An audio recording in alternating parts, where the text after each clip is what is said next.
ఇది మొత్తం యావత్ రాష్ట్ర ప్రజలకు సంబంధించిన సభ. ఇది ఎవరు భయపడేయాల్సింది ఎవడో వీడు కొడతాడు వాడు కొడతాడని కాదు. దయచేసి సీనియర్ సభ్యులు మాట్లాడుతూ ఉన్నప్పుడు నేను ఈరోజు చెప్తా ఉన్నాను గౌరవనీయులకు, ఈరోజు ఎవరు భయపడేయనక్కర్లేదు సార్ అధ్యక్ష. ఈరోజు ప్రజలు ఉన్నారు, వారే అందరినీ భయపడిస్తారు. ఈరోజు ఎవరిని భయపడించారో చూపెట్టారు. దయచేసి నేను గౌరవ శాసన సభాపతి ద్వారా వారిని కోరుతా ఉన్నాను, ప్లీజ్ కమ్ టు ద సబ్జెక్టుకు సంబంధించిన టెక్నికల్ అంశాలు ఉంటే ఈరోజు వారి ప్రస్తావన చేయమనండి. ఆ ప్రస్తావన తర్వాత సభ్యులు చాలామంది కూడా మాట్లాడేది ఉంది. డిమాండ్స్కి సంబంధించి మేము కూడా మా గౌరవ సహచరుల మంత్రులందరూ కూడా సమాధానం చెప్తారు. డిమాండ్స్ పాస్ కావడానికి అందరినీ కూడా వారిని కూడా కోరటం జరుగుతుంది. కనుక దయచేసి సభా సమయాన్ని వృధా చేయకుండా ముందుకు నడపాలని కోరుతా ఉన్నాను. సభ రికార్డులను పరిశీలించి నిర్ణయం తీసుకుంటాను. జగదీశ్వర్ రెడ్డి గారు ప్లీజ్ కంప్లీట్ చేయండి సార్.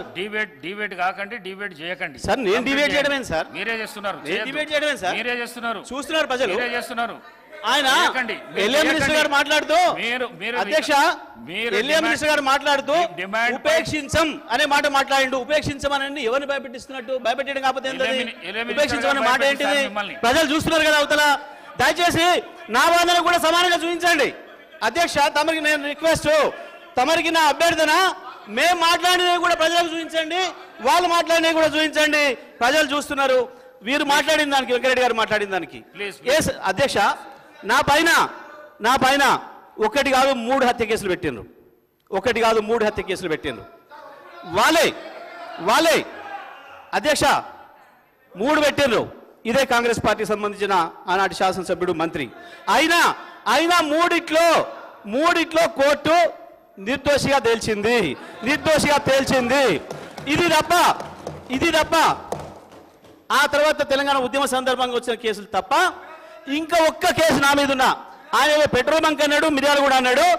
ఈ రెండింటి విషయంలో హౌస్ కమిటీని వేయండి. నేను ఆయన ముఖ్యమంత్రి చేసిన ఆరోపణలు కానీ ఈయన ఆరోపణల మీద నేను నిలబడి ఉన్నా. ఇప్పటి కూడా చెప్తున్నా, వాళ్ళు ఈయన చెప్పిన రెండిట్లో ఒక్కటి లేకపోయినా నేను ఇక్కడ ఉన్నా, ఒక్కటి నిరూపితమైనా ఇక్కడి నుంచి అక్కడికి మీ టేబుల్ కనుక ముక్కు నేలకు రేసి రాజీనామా చేస్తే వాళ్ళిద్దరు కూడా పనిచేయాలి. ముఖ్యమంత్రి అండ్ కోమటిరెడ్డి వెంకరెడ్డి ఇద్దరు కూడా పనిచేయాలి.